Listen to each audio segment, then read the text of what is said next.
한번 따라 하실까요? 예수님을 만나면. 예수님을 만나면. 우리 예수님의 선교 활동의 주 무대는 갈릴리였습니다. 특별히 갈릴리라고 하는 지역 중에서도 갈릴리 호수 주변으로 그 사역이 집중되었습니다. 호수는 우리에게 뭔가 낭만이 넘치는 이미지를 줍니다. 사실 갈릴리 호수도 이스라엘에 가보면 참 아름다운 곳에 해당됩니다. 우리나라의 북쪽에 있는 백두산보다 더 높은 2813m라고 하는 헐몬산이라고 하는 곳에서 흘러내린 맑고 깨끗한 물이 그 호수에 이르러서 그 호수가 얼마나 깨끗하고 맑은지 모릅니다. 갈릴리 호수는 그 크기가 대단히 커서 흔히 바다라고 불려집니다. 남북으로 21km, 동서로 13km, 물의 깊이는 최고 깊은 곳이 61m가 넘는 곳도 있습니다. 많은 물고기가 잡혔고 주변에 감람나무가 잘 자라서 올리브 기름이 잘 팔리는 곳이기도 했습니다. 참 아름답고 운치 있고 목가적인 분위기를 풍기는 곳이 갈릴리 호수라고 할 수 있습니다. 그럼에도 불구하고 갈릴리 호수와 그 주변에 살고 있는 모든 사람들이 살고 있었던 갈릴리라고 하는 땅은 어느 때부터인가 이스라엘 사람들에게 천박한 땅으로 소외받는 땅으로 여겨졌습니다. 그렇게 된 까닭은 이 갈릴리가 이스라엘 최북단에 있었습니다. 북쪽에 있으니 북쪽의 강한 나라들의 침략을 자주 받았습니다. 바벨론 포로 이후 인종 내 혼합이 일어나고 그 다음에 많은 사람들이 그 국경 근처에 삶으로 말미암아 침략을 받다 보니 사람들이 거기는 살지 못할 만한 곳, 또는 이방인들과 혼혈이 일어나서 피해 문제가 생기다 보니 이스라엘 백성들이 율법적으로 저기는 좋지 못한 땅, 거룩하지 못한 땅, 그렇게 천대하고 전시했습니다. 그래서 분명히 이스라엘 민족의 땅이었음에도 불구하고 갈릴리를 뭐라고 불렀느냐 하면 이방의 갈릴리, 그렇게 불렀습니다. 말이 좀 이상하지 않습니까? 분명히 이스라엘 땅인데 그 땅 안에 있는 그 도시를 뭐라고 불렀다고요? 이방의 갈릴리, 그렇게 불렀습니다. 예수님께서 제자들을 부르실 때 안드레를 부르고 안드레의 친구였던 빌립을 또 제자로 불렀습니다. 이 빌립이 또 다른 제자 하나를 예수님께 데리고 오려고 예수님에 대하여 소개했는데 그 사람이 누구였느냐 하면 나다나엘이라고 하는 사람이었습니다. 내가 메시아를 만났다, 그렇게 말하니 이 나다나엘은 율법에 정통한 사람이므로 구약의 메시아는 어느 동네에서 태어난다고 기록되어 있느냐 하면 베들레헴에서 태어난다고 기록이 되어 있으니 그 출신지를 물었습니다. 네가 메시아를 만났다고, 그렇다면 그의 출신지가 어디냐? 당연히 베들레헴이다라고 대답할 줄 알았는데 뭐라고 얘기하느냐 하면 나사렛이라는 거예요. 갈릴리 나사렛 출신이다. 그때 이 나다나엘의 입에서 어떤 말이 나왔습니까?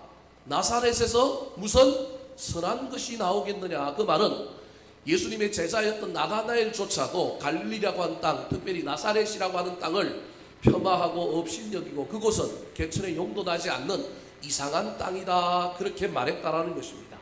그런데 이곳에 누가 계셨느냐 하면 예수님이 계셨고, 이곳에서 누가 사역하셨느냐 하면 예수님이 사역하셨습니다.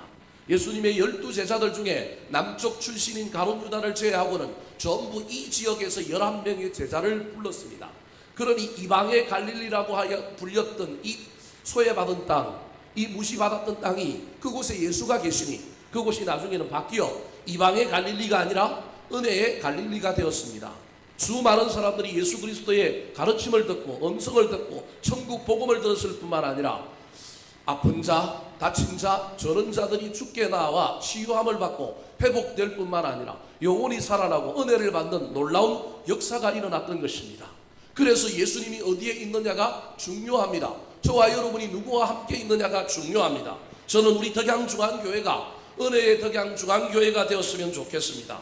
또한 우리 덕양중앙교회 교인들이 그냥 교인이 아니라 은혜 받는 교인, 은혜가 충만하고 은혜가 넘치는 사람들이 되었으면 좋겠습니다. 그런데 그것은 그냥 되지 않습니다. 여기에 누가 계셔야 한다고요? 예수님이 계셔야 합니다. 주님이 우리와 함께 해야 합니다. 우리가 누굴 만나야 되느냐 하면 주님을 만나야 합니다. 인격적으로 주님을 만나고 그분이 부어주시는 놀라운 은혜가 임할 때 이방의 갈릴리가 은혜의 갈릴리가 되었던 것처럼 저와 여러분의 삶이 우리 교회가 놀라운 은혜의 교회가 될 줄로 믿습니다. 그런데 문제는 오늘날 많은 사람들이 예수 그리스도를 직접 만나지 않는다는 것에 문제가 있습니다. 주님을 인격적으로 만나고 주님을 직접 만나야 되는데 주님을 어떻게 만나느냐 하면 자기는 주님을 만났다고 생각하고 자기는 주님을 안다고 생각하는데 멀리서 보아서 압니다. 소문을 들어서 압니다. 저 텔레비전을 보아서 압니다. 직접 만나본 적이 없습니다. 우리 주님을 누구로 아느냐 하면 연예인 정도로 알면서도 내가 누구를 안다? 예수를 안다. 내가 누구를 만났다? 예수를 만났다. 그렇게 말하는 사람들이 오늘날 한국교회 안에 얼마나 많은지 모릅니다. 인격적인 주님을 만나지 못하여 은혜가 없고 은혜를 누리지 못하고 은혜를 유통하지 못하는 현실이 우리 앞에 있습니다. 이것은 여러분만의 문제가 아니라 심지어 이 강대상에서 복음을 전하는 주의 말씀을 전하는 목사에게도 동일하게 적용되는 이야기일 수 있다는 사실을 기억해야 합니다. 간혹 우리 가운데 예전에 주님을 인격적으로 만났던 사람들이 있습니다. 예수님과 썸을 타봤고요. 예수님과 연애도 좀 해보고요. 예수님과 결혼하기로 결단하고 우리 주님을 만났지만 시들시들 해버린 사람들이 얼마나 많은지 모릅니다. 지금은 주님 안 만납니다. 지금 주님은 모릅니다. 적당히 거리를 두고 그냥 살아가고 있습니다. 그래도 나는 누굴 만났다고 착각하고 있느냐 하면 주님 만났다. 난 지금 누구와 교제하고 있느냐 하면 주님과 교제한다. 주님이 뭘 좋아하는지, 우리 주님이 원하시는 것이 무엇인지, 우리 주님도 나의 아픔이 무엇인지, 나의 문제가 무엇인지 터치하지 않습니다. 간섭하지 않습니다. 그래서 관계에 문제가 있는 사람들이 얼마나 많은지 모릅니다. 다시 한번 저와 여러분이 주님 만났으면 좋겠습니다. 어제 만난 것으로 오늘을 우려먹지 말고 오늘 다시 주님을 만났으면 좋겠습니다. 더 깊이 만나고 더 친밀하게 만나고 더 가까이 만나고 다시 사랑을 받고 다시 나도 주님을 사랑한다고 고백하는 놀라운 일이 일어날 때 우리 가운데 은혜가 넘치는 아름다운 일들이 벌어지게 될 것입니다. 오늘 본문 말씀은 기먹고 말이 어둔한 사람, 말을 잘 못하는 한 사람이 예수님께 나와 예수님을 만났습니다. 그런데 그 예수님을 그냥 만난 게 아니라 오늘 본문을 자세히 보면 우리 주님이 따로 인격적으로 만나 주셨습니다. 많은 대중들 앞에서 그냥 고치신 게 아니고 우리 예수님이 그를 인격적으로 친밀하게 개별적으로 만나서 그를 고쳐주심으로 말미암아 그에게 놀라운 일이 일어났는데 이건 육신적인 변화이지만 저는 영적인 변화라고도 생각합니다. 귀가 열리고 입이 열리는 놀라운 치유가 일어났습니다. 오늘을 살아가는 저와 여러분의 인생에도 우리 주님 만남으로 말미암아 우리의 인격의 변화가 일어나고 우리의 영적인 귀가 열리고 우리의 영적인 입이 열리는 놀라운 역사가 일어나게 되시기를 축원합니다. 그렇다면 예수님을 만났던 오늘 본문에 나오는 이 기먹고 말이 어둔한 사람, 말을 더듬는 사람에게 어떤 변화가 일어났을까요? 예수님을 인격적으로 만나는 사람에게는 어떤 특징적인 변화가 나타날까요? 첫 번째 특징입니다. 따라 하시겠습니다. 막혔던 귀가 열립니다. 막혔던 귀가 열립니다. 자, 오늘 본문에 등장하는 주인공이 어떤 사람인지 한번 살펴볼까요? 32절, 33절 말씀입니다. 자, 같이 읽겠습니다. 시작. 사람들이 귀 먹고 말 더듬는 자를 데리고 예수께 나와 안수하여 주시기를 간구하거늘 예수께서 그 사람을 따로 데리고 무리를 떠나사 손가락을 그의 양귀에 넣고 침을 뱉어 그의 혀에 손을 대시며 귀 먹고 말 더듬는 자가 예수님께 고침받기 위하여 나와왔습니다. 그런데 오늘은 우리 예수님께서 그동안 했던 사역과 다르게 이상하게 이 사람을 대합니다. 우리 주님은 보통 사람들을 고쳐주실 때 어떻게 고쳐주셨느냐 하면 많은 사람들이 보는 앞에서 무엇으로 고치셨습니까? 말씀으로 고치셨습니다. 근데 오늘 본문에 보니까 우리 주님께서 이 사람을 따로 데리고 갑니다. 말씀으로 고치지 않고 그동안 했던 방법과 전혀 다른 방법들을 사용하셔서 이 사람을 고칩니다. 왜 그렇게 하셨을까요? 예수님께서 병자들을 고치실 때 우리 주님 능력이 많으셔서 말씀으로 고쳤던 이유는 예수 그리스도가 구약에 계시된 예언된 메시아다라고 하는 것을 세상 사람들에게 알리기 위하여 대외적인 퍼포먼스를 하신 것입니다. 봐라, 나에게 일어나는 이 놀라운 역사들을 통하여 난 능력이 있다. 난 그냥 인간적인 어떤 방법을 사용하는 것이 아니라 나는 말로도 능력이 있다. 내가 그래서 구약에 나오는 그 창조주다. 말로 세상을 창조하신 창조주가 바로 나다라고 하는 것을 예수님께서 세상에 알려주기 위하여 말씀으로 어떠한 인간적인 도움, 매개체도 빌리지 않고 사람들을 고쳤습니다. 그런데 오늘 본문에는 예수님이 그렇게 하지 않습니다. 그렇게 하지 않는 이유는 예수님께서 앞에 썼던 그런 방법들을 쓸 때는 외부적으로 널리 무엇을 알리기 위함의 목적이 있는 겁니다. 그런데 오늘 본문은 그렇게 하지 않는 것은 그렇게 했을 경우에 부작용이 나타날 수 있습니다.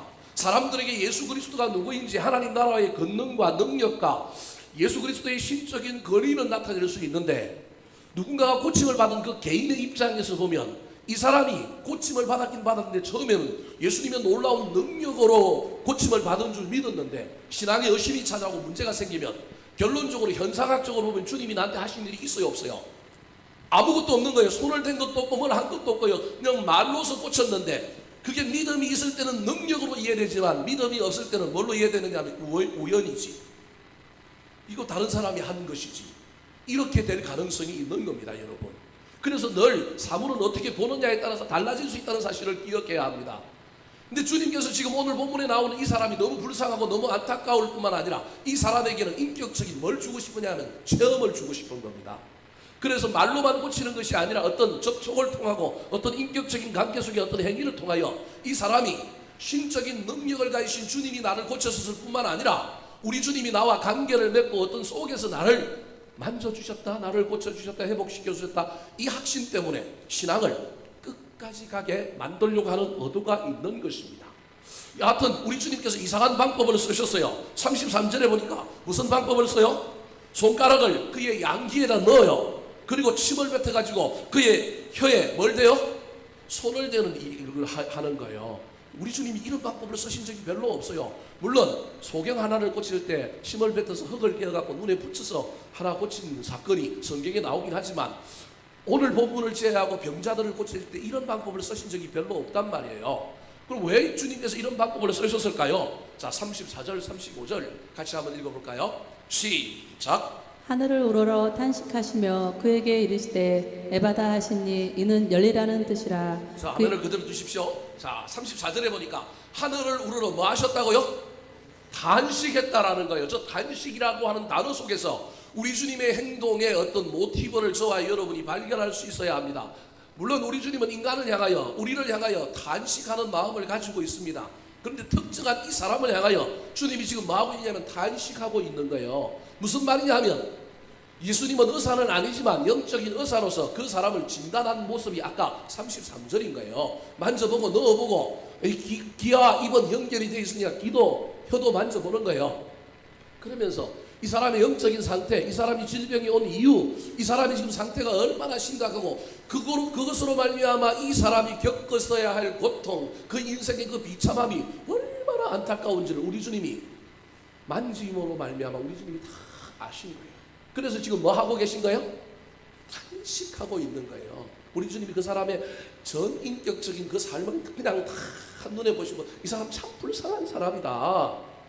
진찰이 다 끝난 거예요. 그리고 난 다음에 우리 주님이 치유하는데 보통 전통적인 우리 주님의 치유의 방식이 이제 비로소 나오는 거예요. 우리 주님이 한마디 하셨어요. 뭐라고 얘기했어요? 에바다. 그러니까 예수님의 치유는 똑같아요. 말씀으로 하신 건데 지금 이 사람은 뭘 먼저 하신 거예요?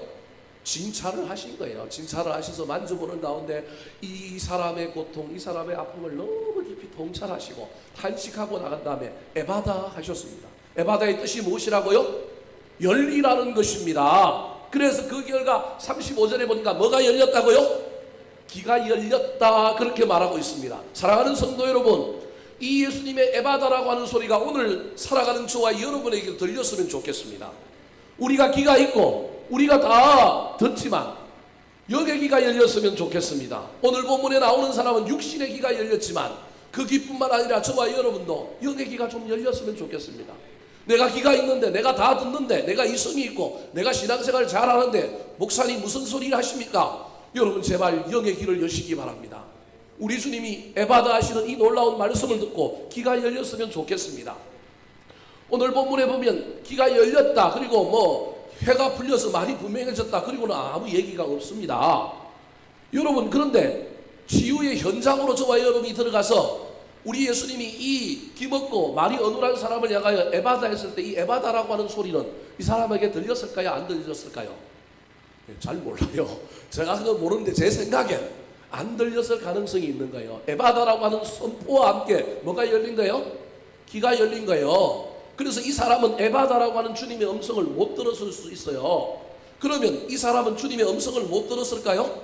저는 그렇게 생각하지 않습니다. 에바다라고 하는 음성은 못 들었지만 성경은 모든 것을 기록한 것이 아니라 구원과 관련된 꼭 필요한 이야기만 적어놨기 때문에 저와 여러분이 때로는 상상의 나래를 펴고 성경의 행간 속에 들어가서 그 다음에 무슨 일이 일어났을지를 생각해 봐야 합니다. 무슨 말이냐면 우리 주님이 에바다하고 이 사람의 길을 열고 난 다음에 분명히 주님께서 그를 만지고 그와 악수하고 그와 포옹하고 또는 그를 위로하는 가운데 말을 했을 거라는 거예요.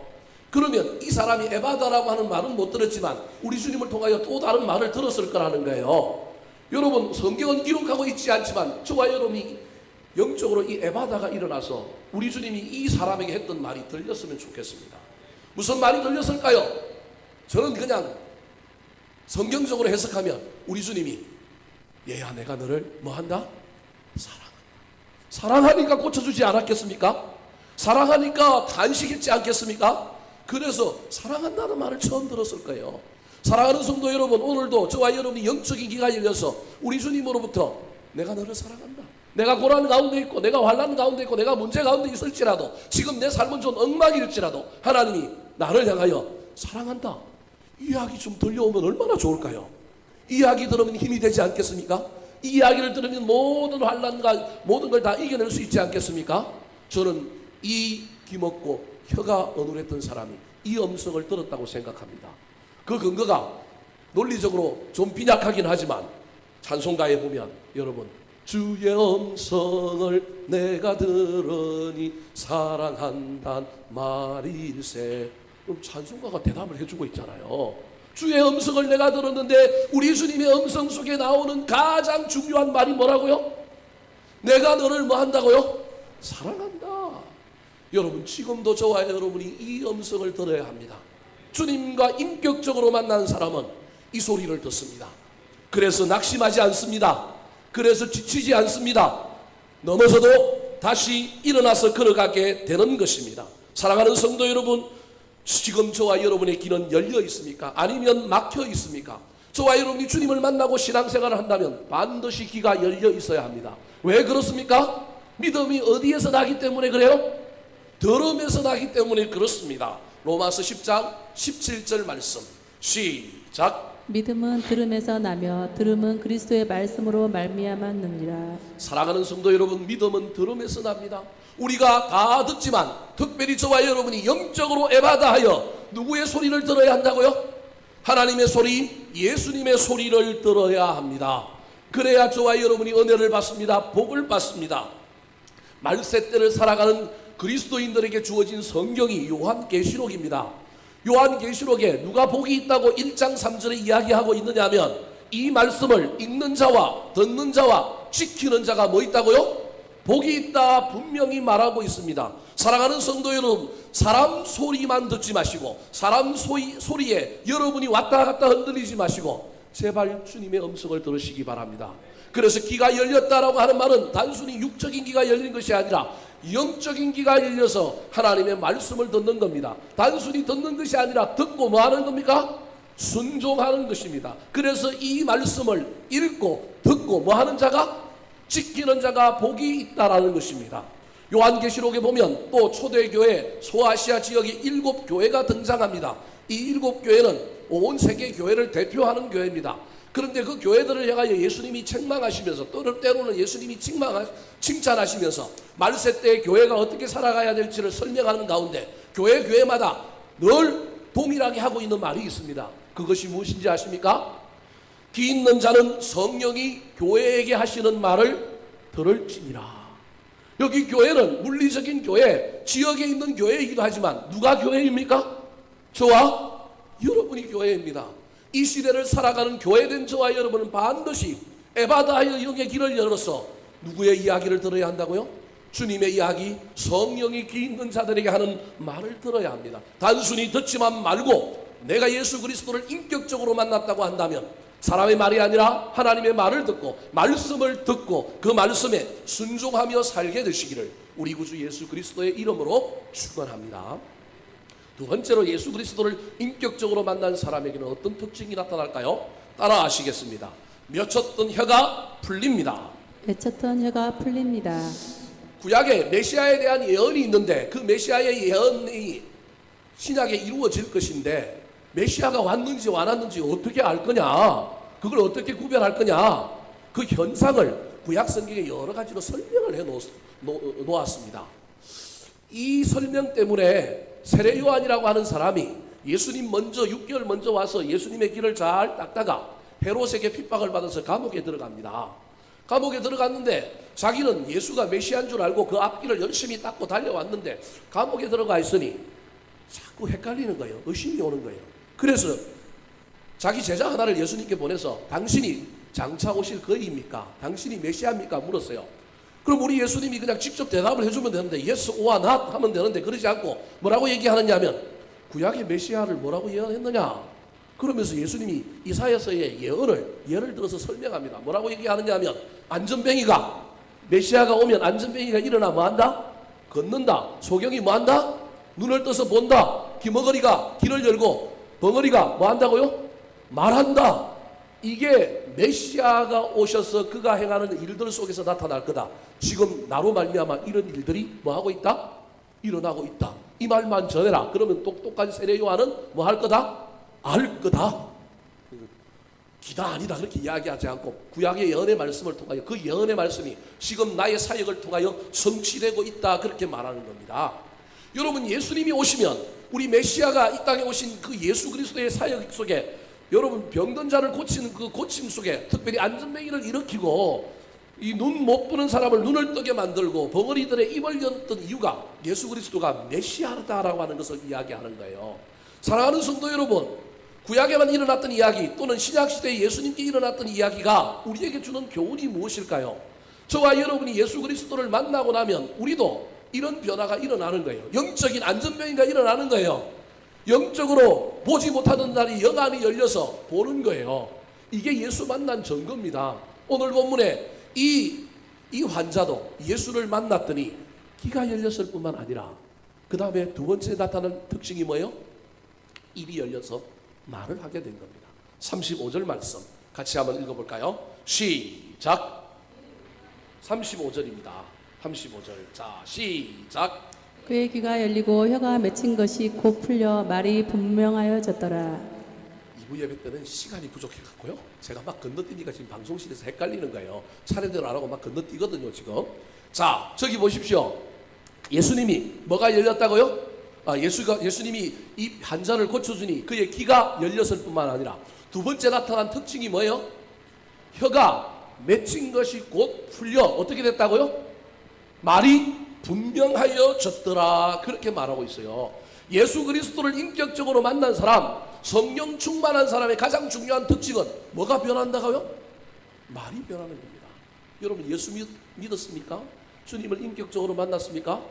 말이 변한다고 하는 사실을 잘 기억해야 합니다. 여러분 초대교회 120명의 사람들이 마가요한의 다락방에서 오순절날 성령을 기다렸는데 그때 성령이 왔어요. 성령이 충만히 임하고 난 다음에 그때 그 사람들에게 나타난 변화가 무엇입니까? 방언하는 거였어요. 여러분 왜 하나님께서 방언의 역사를 초대교회 교인들에게 주었을까요? 예수 믿고 사람이 변했다라고 하는 것을 세상 사람들에게 가장 잘 알릴 수 있는 게 뭐냐 하면 못하던 언어를 하는 거란 말이에요. 말의 변화, 입으로 통하여 나오는 이 말은 우리 마음속에 있는 인격을 대표하는 거란 말이에요.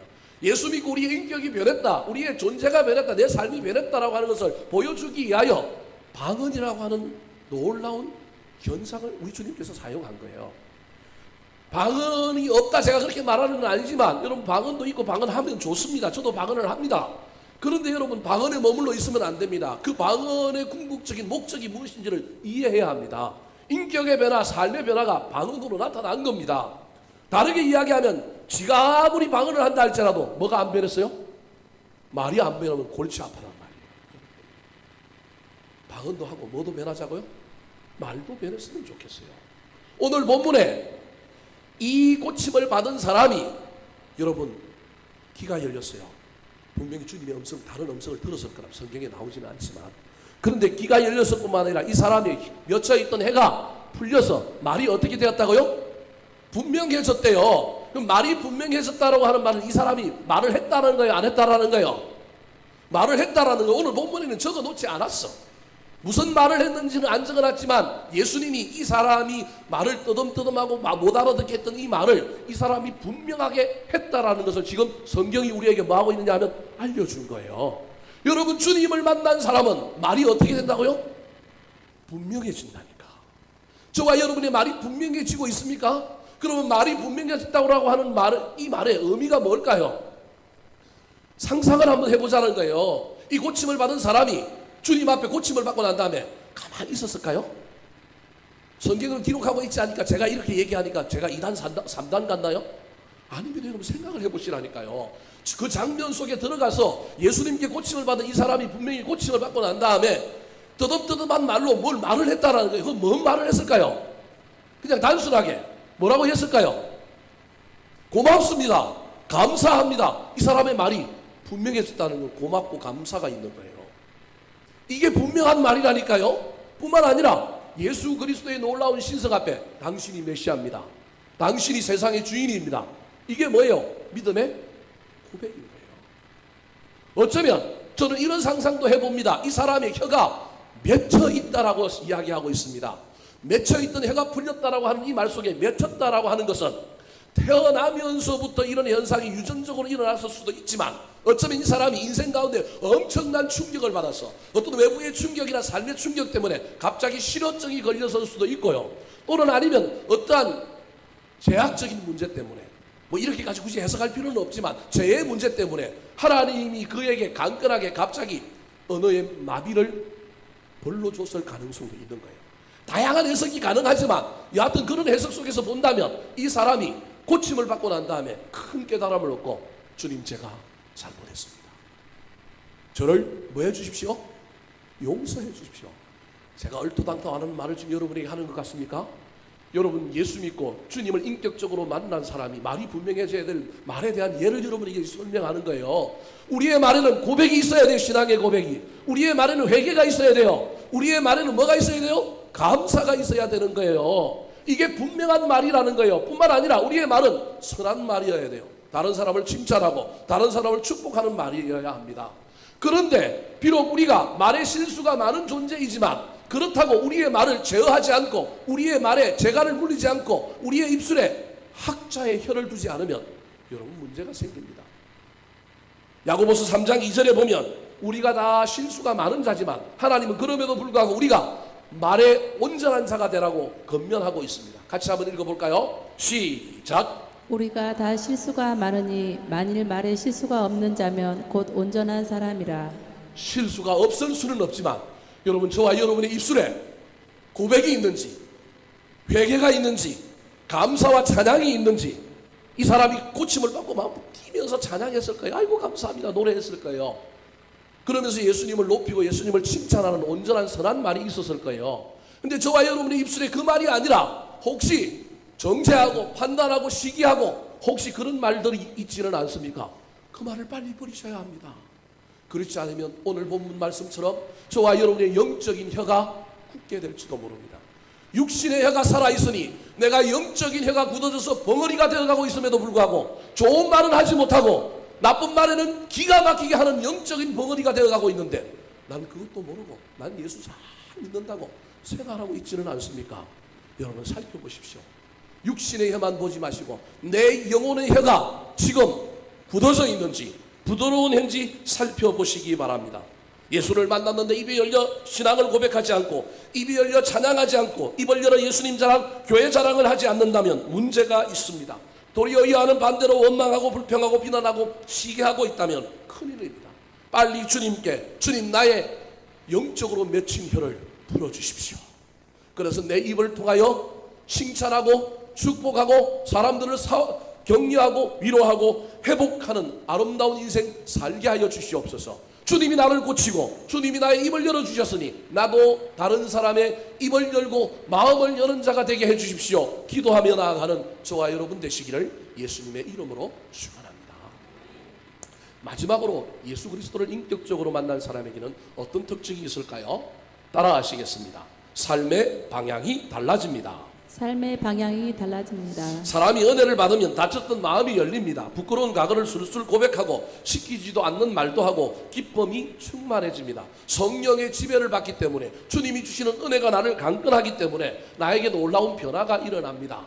근데 이 변화 중에 가장 중요한 특징이 무엇이냐면 우리의 삶에 주님 만나고 난 다음에 그냥 복을 받고 문제만 해결하는 것이 아니라 놀라운 변화를 경험한다는 거예요. 근데 그 변화의 가장 중요한 것이 기존에 내가 걸어왔던 삶하고는 다른 삶의 방향으로 바뀐다는 거예요. 이 삶의 방향의 변화가 신앙생활에 없다면 저와 여러분이 좀 고민을 해봐야 합니다.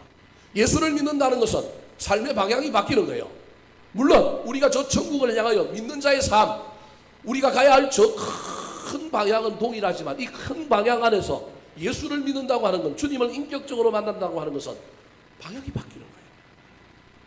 이건 내가 의도하여 내가 끌고 가는 것이 아니라 주님이 내 인생을 자꾸 바꿔주시는 거예요. 근데 바꿔주실 때마다 난 두려워하는 것이 아니라 거기에 기꺼이 결단하고 헌신하고 달려가고 또 주님이 복을 내려주시고 놀라운 경험을 하게 해주시는 일이 일어난다는 거예요. 오늘 본문에 이 기가 먹고 말이 어눌한 사람, 이 말을 더듬는 이 사람이 주님을 만났습니다. 고침을 받았습니다. 근데 이 사람이 어떤 변화를 보일까요? 여러분, 이 사람의 상태를 생각해야 됩니다. 기가 먹고 말을 못하는 사람은 의기소침하고 일반 사람과 관계를 맺을 수 있을까요? 없을까요? 잘 못 맺습니다. 그래서 예수 믿는 사람들 중에서도 이 귀에 장애가 있거나 눈에 장애가 있는 사람들은 따로 모여서 예배를 합니다. 그래서 맹인교회가 있지 않습니까? 그 다음에 말이 안 들려서 말을 못하는 사람들을 이걸 농인교회라 그러죠. 농인교회가 있어요. 여러분, 목사님들 중에서 이 맹인사역들, 농인사역들 하는 목사님들이 있는데요, 은혜를 일반 사람들보다, 정상적인 우리 건강한 사람들보다 더 은혜를 많이 받는 교회가 어느 교회냐 하면 이 눈을 못 보는 사람들, 맹인교회의 목사님들이 참 은혜를 많이 받습니다. 죄송한 이야기지만 못 보니까요, 안 볼 걸 안 보니까요, 이 사람들이 거룩해져요. 그리고 기가 민감해지니까 이 사람들이 아주 겸손해져요. 자기들이 못 보기 때문에 기본적으로 이 사람들이 딱 먼저 자기들이 한풀 꺾이고 난 다음에 살아있음에 감사할 뿐만 아니라 이 기가 열림으로 말미암아 삶을 아주 은혜롭게 삽니다. 이 맹인들의 삶이. 그래서 이 맹인들이 참 모여있는 교회에 가면 목사님들이 다 행복해해요. 근데 어느 교회가 힘든지 아십니까? 맹인교회가 아니라 농인교회. 눈은 열려있는데 뭐가 닫혀있어요? 기가 닫혀있는 사람들이 모여있는 교회 가면 힘듭니다. 이 사람들은 자기들의 처지를 이해를 못한다고 일반 목사님들이 와서 수화만 하면 잘 안 받아줍니다. 잘 안 띄워줍니다. 그런데 농인인 목사님이 와서 자기들은 사역하면 받아주지만 이 사람들이 상처가 얼마나 많은지 모릅니다. 왜냐하면 볼 거는 어때요? 다 보는데 듣지 못하여 오해가 많이 생기는 거예요. 그래서 이 사람들이 안에 상처가 엄청 많아가지고 일반 사람들이 와서 목회하면 잘 받아주지 않고 따르지 않습니다. 그래서 전통적으로 장애인 목회 가운데 농인 목회가 훨씬 어렵습니다. 우리 맹인 목회, 이 보지 못하는 사람들의 이 목회는 훨씬 더 쉽습니다. 여하튼 어찌되었든지 간에 육신에 장애가 있던 이 사람이, 여러분 생각을 해보세요. 얼마나 의기소침하고 얼마나 일반 사람들에 대하여 부정적이고 또는 얼마나 자기 나름대로 상처가 많겠어요.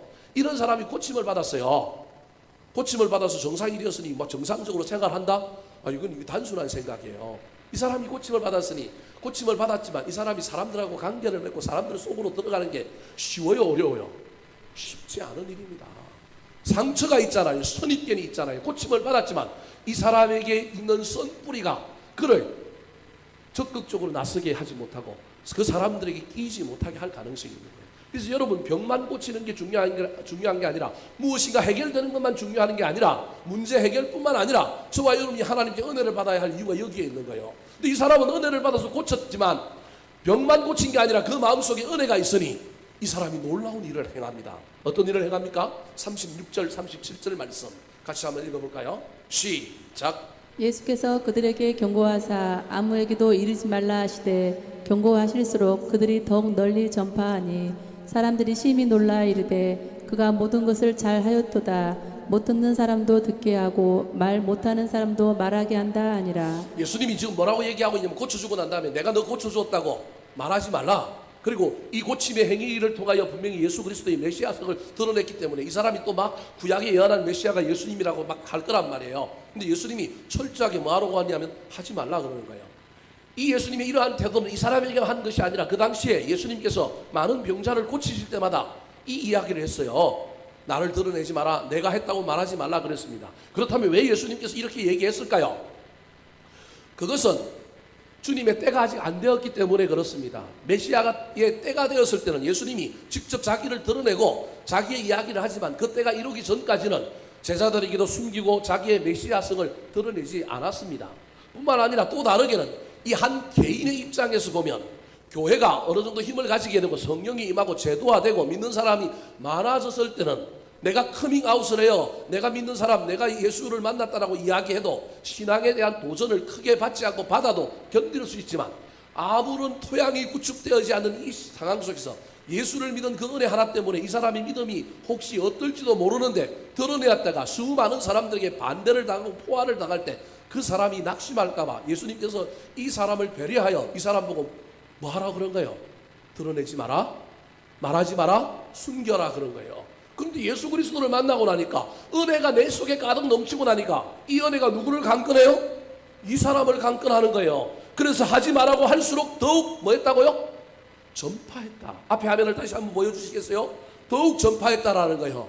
근데 그 결과, 전파의 결과가 훨씬 더 중요합니다. 이 소극적이었던 사람이 적극적으로 그의 삶이 변화가 되었을 뿐만 아니라 그가 이런 일을 한 결과, 어떤 결과가 일어났냐 하면 그 결과가 도리어 사고를 칠 수도 있어요. 그런데 선한 결과로 돌아왔어요. 어떤 결과로 돌아왔냐면 37절에 보니까 사람들이 어떻게 했다고요? 심히 놀랍다라는 거예요. 자기 문제에 빠져서 자기 문제가만 보던 이 사람이 예수 그리스도를 전함으로 말미암아 자기가 높아진 게 아니라 예수 그리스도를 높이는 놀라운 영광의 길을 걸어가는 거예요. 여러분 이게 아무것도 아닌 것 같지만 여러분 우리가 이기적인 인간인데 우리의 이익을 살던 사람이 갑자기 내 이익이 아니라 다른 이익을 위하여 산다는 게 이게 쉬운 일이에요? 근데 이 사람이 그 삶을 살았다라는 얘기예요. 그것도 성공적으로 잘 살았다라는 거예요. 사람들이 심히 놀랐다라는 거예요. 근데 그 사람들이 뭐라고 얘기를 해요? 놀란 사람들이 얘기가 37절인 거예요. 그 사람들이 뭐라고 얘기해요? 그가 모든 것을 뭐 하였도다? 잘하였도다. 여러분 그가 누구일까요? 1번 고침을 받은 사람, 2번 예수님. 정답은 2번. 네. 선거하는 거 아니에요. 오해하지 말고 또 우리 목사님 2번이라 그랬더라. 그러지 말고요. 여러분 저기 보십시오. 그가라고 하는 건 예수님인 거예요. 이 사람들이 이 고침받은 사람들로 인하여 누구를 칭찬하고 있는 거예요? 예수님을 칭찬하고 있는 거예요. 그가 모든 것을 뭐 하였도다? 잘하였도다. 그가 못 듣는 사람도 듣게 하고 말 못하는 사람도 뭐 하겠더라? 말하겠다. 지금 누구를 칭찬하고 있는 거예요? 예수님을 칭찬하고 있는 거예요. 여러분 분명히 중간에 활동한 사람은 누구예요? 고침받은 사람. 이 사람을 고쳐준 사람이 예수님이고 활동한 사람이 이 사람이고 그 활동한 이 사람을 통하여 예수 그리스도를 소개받은 사람인데 이 사람들이 이 사람을 칭찬하는 게 아니고 누구를 칭찬해요? 예수님을 칭찬해요. 이 쓰리 쿠션이잖아요. 이거 얼마나 멋져요. 여러분 복음 안에는 이런 일이 일어나야 된다니까요. 그런데 우리가 하다 보면 이게 아니라 누가 칭찬을 받고 싶어? 내가 받고 싶은 거예요. 여러분 이 사람의 삶이 은혜로 말미암아 변했다고 하는 것을 이야기하는 거예요. 여러분 예수 그리스도를 인격적으로 만나고 나면 삶의 방향이 필연적으로 바뀌어야 합니다. 성경에 주님을 만나고 하나님을 경험한 수많은 사람들이 삶의 방향이 바뀐 것을 기록해 놓고 있는 책이 성경입니다. 오늘 그 중에 마지막으로 제가 두 사람을 여러분에게 소개하고 말씀을 끝내려고 합니다. 첫 번째 사람이 누구냐 하면 바로 뽕나무에 올라갔던 삭개오입니다. 삭개오는 민족의 반역자입니다. 돈에 환장한 사람입니다. 이 사람은 돈에 환장하여 민족을 판 사람이고 그래서 민족의 반역자로 자기 민족의 세금을 왕창 뜯어갖고 로마에도 조금 바치고 또 나머지는 누가 가져요? 자기가 가지는 거예요. 그래서 그 당시에 가장 악한 사람들로 손가락질 받았던 사람들이 누구냐 하면 세리였습니다. 그런데 그 세리들 중에서도 이 삭개오는 세리장입니다. 도둑놈 중에 도둑놈이에요. 얼마나 사람들에게 멸시천대를 받았겠습니까? 근데 영혼한 깊은 곳에 순수함을 사랑하고 영혼한 깊은 곳에 그 영혼의 갈급함을 해결하고 싶은 욕망이 있었던 거예요. 예수님의 소문을 들었는데 저분이라면 나는 사람들에게 손가락질을 하고 사람들이 나를 인간 대접을 안 하는데 저분은 연약한 자들을 도우고 저분은 약한 사람들에게 희망을 주는 분인데 내가 저분을 만나면 내 인생의 문제를 해결할 수 있지 않을까 싶어서 예수님이 여리고에 왔다는 소식을 듣고 쫓아가서 예수님 만나러 가는데 이 삭개오에게 오늘 본문에 나오는 이 사람과 같이 장애가 있어요. 무슨 자기가 있어요? 키가 작아. 가서 보니까 사람들이 됐다 많은데 자기 키로는 누가 보여요? 누가 안 보여요? 예수님이 안 보여. 그래서 좌절하고 절망했지만 그래도 소망 하나를 품고, 그래 나 얼굴이라도 한번 보자. 예수님 만나려고 한 게 아니에요. 뭐 하려고 그런 거예요? 멀리서 뭐 한번 보자고요? 얼굴이라도 한번 보자. 그래서 앞으로 쫓아가서, 우리는 뽕나무라고 얘기하고 있는데 돌 무화과 나무 위에 올라가서 삭개오가 탁 앉아있는데 신기하게 예수님이 누굴 향하여 와요? 삭개오를 향하여 딱 오는 거예요. 그러면서 삭개오야 내려오라. 내가 속히 내려오라. 네 집에 유하여야 하겠다. 그래서 그 밤에 예수님이 삭개오 집에 가서 예수님과 삭개오가 인격적으로 만나고 교제하는 가운데 이 삭개오에게 놀라운 인격적인 변화가 나타납니다. 그 변화가 삶의 방향의 변화로 나타났어요. 자, 누가복음 19장 8절 말씀 같이 한번 읽어보겠습니다. 시작. 삭개오가 서서 주께 여짜오되 주여 보시옵소서 내 소유의 절반을 가난한 자들에게 주겠사오며 만일 누구의 것을 속여 빼앗은 일이 있으면 내 갑절이나 갚겠나이다. 돈에 한장한 사람이 삭개오인데 예수님을 만나고 나니까 돈을 소개처럼 여깁니다. 이게 놀라운 변화예요, 여러분. 벌써 겁나죠? 또 예수 믿고 깊이 믿어 이렇게 될까봐. 여러분, 제가 여러분에게 그런 이야기를 지금 하는 게 아닙니다, 여러분. 우리 예수님이 설마 우리를 악한 곳으로 데려가시겠어요? 우리를 이상한 구렁텅이에 밀어넣겠어요? 아닙니다, 여러분. 예수를 믿으면 필연적으로 삶의 방향의 전환이 일어나는 거예요. 삶의 방향의 변화가 일어나는 거예요. 돈에 미치고 환장했던 이 삭개오가 자기는 이런 삶을 생각해 본 적이 없어요. 그냥 영혼의 갈급함 때문에 누구 한번 만나고 싶었어요. 예수님 안 만났는데 만나고 나니까 그냥 그 마음속에서 놀라운 방향의 전환이 일어나는 거예요. 돈을 붙들고 살았고 돈 때문에 민족의 배신자라고 소리를 듣고 동료들에게, 사람들에게 인간 취급도 받지 못했던 그가 그렇게 붙잡았던 돈을 내려놓는 거예요. 아무런 조건 없이 내 소유의 절반을 가난한 사람들에게 주겠습니다.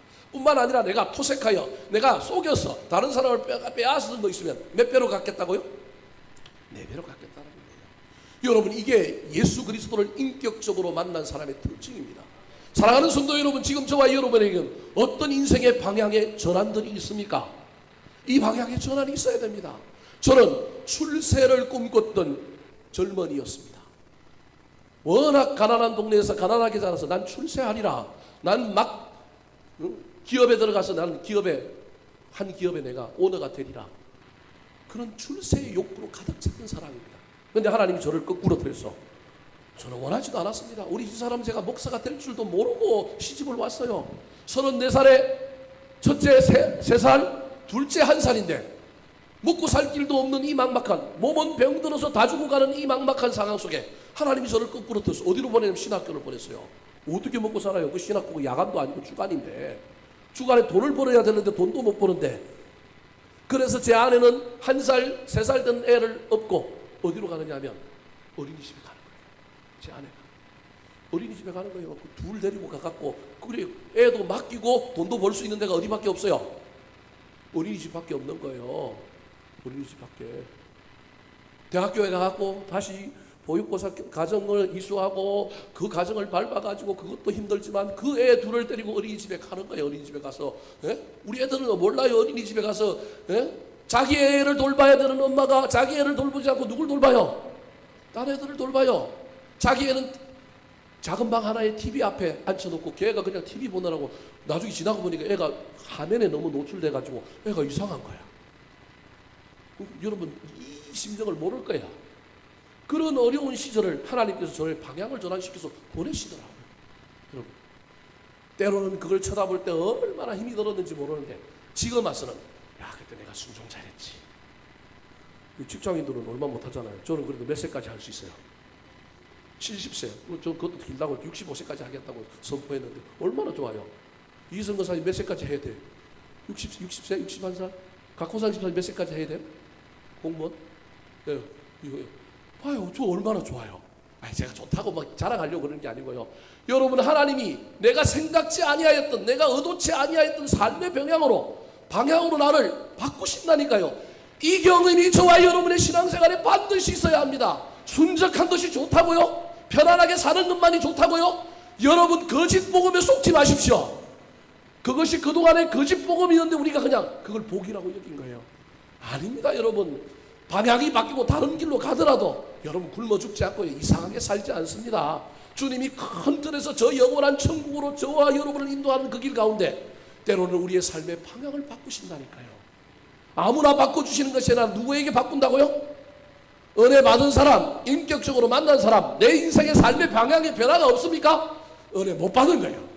기분 나쁠지 모르겠지만 주님 인격적으로 못 만나서 우리 주님이 너를 그렇게 보낼까 하고는 너는 실족할 것 같으니 내가 너를 안 보내고 그냥 너 그렇게 살아. 여러분 심각하게 고민하십시오.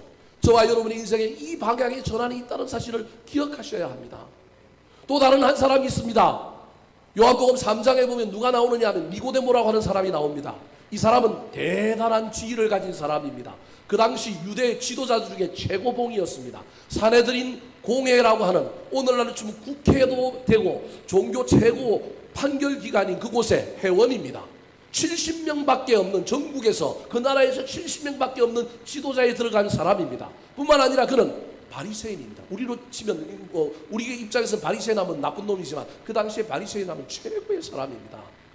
그런데 그도 영혼의 갈급함 때문에 예수 그리스도의 복음 전하는 이야기를 듣고 만나고 싶은 거예요. 그런데 낮에 못 찾아와. 누가 볼까봐? 사람들이 볼까봐. 그래서 언제 찾아와요? 밤에 예수님을 살짝 찾아왔어요.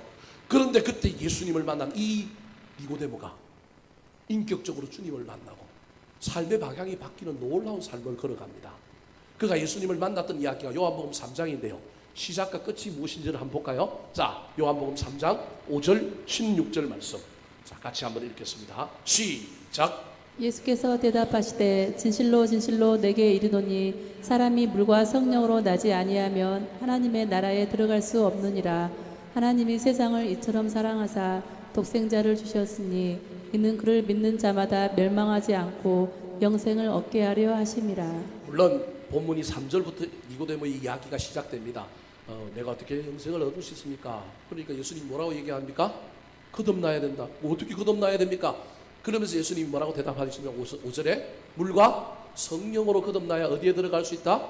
하나님 나라에 들어갈 수 있다. 이게 이야기의 시작입니다. 니고데모의 교제에. 근데 그 교제의 끝이 무엇으로 끝났습니까? 우리가 너무도 잘 알고 있는 요한복음 3장 16절로 끝났단 말이에요. 우리는 요한복음 3장 16절을 그냥 단일한 구절로 이해하고 있는데 저 구절이 누구의 맥락 속에서 나왔느냐 하면 니고데모와 예수님의 교제, 인격적인 만남의 결과물이 3장 16절입니다. 하나님이 세상을 이처럼 사랑하사 독생자를 주셨으니 이는 그를 믿는 자마다 멸망치 않고 영생을 얻게 하려 하심이라. 내가 독생자다. 니고데모야. 누굴 믿어라? 나 믿으면 뭐 얻는다? 영생 얻는다. 네가 처음 나한테 와고 물었던 질문이 뭐지? 어떻게 해야 영생을 얻을 수 있느냐고? 그 영생? 나를 믿으면 돼. 이게 니고데모가 주님을 인격적으로 만난 이야기예요. 인격적으로 만난 이 니고데모의 삶에 어떤 방향이, 삶의 방향의 전환이 찾아올까요? 요한복음 7장에 보면 예수 그리스도가 복음을 왕성하게 전할 때 종교 지도자들이 모여서 예수를 잡아 죽이기로 결정하고 당장 잡아오라고 명령을 합니다. 그때 그 명령을 가로막고 나선 사람이 있는데 그가 누구냐 하면 바로 니고데모입니다. 요한복음 7장 50절 51절 말씀 시작. 그 중에 한 사람 곧 전에 예수께 왔던 니고데모가 그들에게 말하되 우리 율법은 사람의 말을 듣고 그 행한 것을 알기 전에 심판하느냐. 율법은 당사자의 이야기를 들어야 될 뿐만 아니라 반드시 정인 두세 사람의 이야기를 들어야 되는데 어찌 우리 마음대로 판단하여 예수를 잡아오라고 할 수 있습니까? 잡아오면 안 됩니다. 그 사람의 얘기도 들어야 되고 정인들이 있어야 합니다라고 가로막은 사람이 누구라고요? 니고데모인가요? 여러분 옛날에 살짝 숨어서 찾아왔던 그 겁쟁이가, 그 비겁한 겁쟁이가 이제는 사람들 앞에 나서서 삶의 방향이 전환되어서 막았습니다. 그것뿐만 아니라 예수님이 죽었을 때 그가 어떻게 합니까? 요한복음 19장 38절 말씀 시작. 아리마대 사람 요셉은 예수의 제자이나 유대인이 두려워 그것을 숨기더니 이 일 후에 빌라도에게 예수의 시체를 가져가기를 구하매 빌라도가 허락하는지라. 이에 가서 예수의 시체를 가져가니라. 여러분 저 말이 얼마나 이상한 말이에요. 제자인데 두려워서 뭐 했다고요? 숨겼어요. 여러분 우리 가운데 이런 신앙이 있을 수 있다니까. 이런 단계를 거친다니까요. 그런데 예수 그리스도를 인격적으로 만나고 은혜가 충만하면 저와 여러분의 삶 속에 때로는 혼재하던 일들이 있다가도 딱 변화의 선봉에 서는 거예요. 그가 두려워서 그의 권력 때문에 그가 가지고 있는 그 지위 때문에 숨기던 그가 드디어 제자로서의 역할을 감당하며 딱 나서는 이야기, 삶의 방향의 최전면에 나서는 이야기가 저 이야기인 거예요. 빌라도에게 찾아가서 예수 그리스도에 뭘 달라고요? 시체를 달라는 거예요. 그동안에는 숨겼어요. 우리가 직장에 가면 예수 믿지만 기도도 못해요. 내가 예수 믿는다고 뭐도 못해요? 말도 못해요. 그런데 예수 그리스도를 인격적으로 만나고 은혜가 우리 가운데 오면 우리가 커밍아웃을 할 수 있는 거예요. 삶의 방향이 바뀌는 삶을 사는 거예요. 아리마대 요셉이 저렇게 바뀌는 일들을 감당하는 거예요. 여러분, 니고데모만 그런 것이 아니라 아리마대 사람 요셉도 당당하게 누구에게 나아갔느냐 하면 바로 빌라도에게 나아가 뭐 달라고요? 시체 달라는 거예요. 사랑하는 성도 여러분, 저와 여러분의 삶에 인생의 결정적인 변화들 속에서 하나님이 방향을 바꿔주실 때 두려워하지 말고 염려하지 말고 거기에 결단하며 순종했으면 좋겠습니다. 그것이 내 안에 은혜가 넘치고 감당할 만하기 때문에 또 그 길을 통하여 하나님께서 새로운 복을 주고 새로운 은혜를 주실 것이기 때문에 우리에게 요구하시는 것이라는 것을 깨닫고 우리 주님의 놀라운 은혜와 인격적인 만남을 통하여 새로운 삶의 방향에서 도전하며 복을 받으며 더 큰 은혜를 누리며 나아가는 저와 여러분의 남은 생애가 되시기를 예수님의 이름으로 축원합니다. 한번 따라 하실까요? 예수님을 만나면 막혔던 귀가 열립니다. 막혔던 귀가 열립니다. 맺혔던 혀가 풀립니다. 맺혔던 혀가 풀립니다. 삶의 방향이 달라집니다. 삶의 방향이 달라집니다.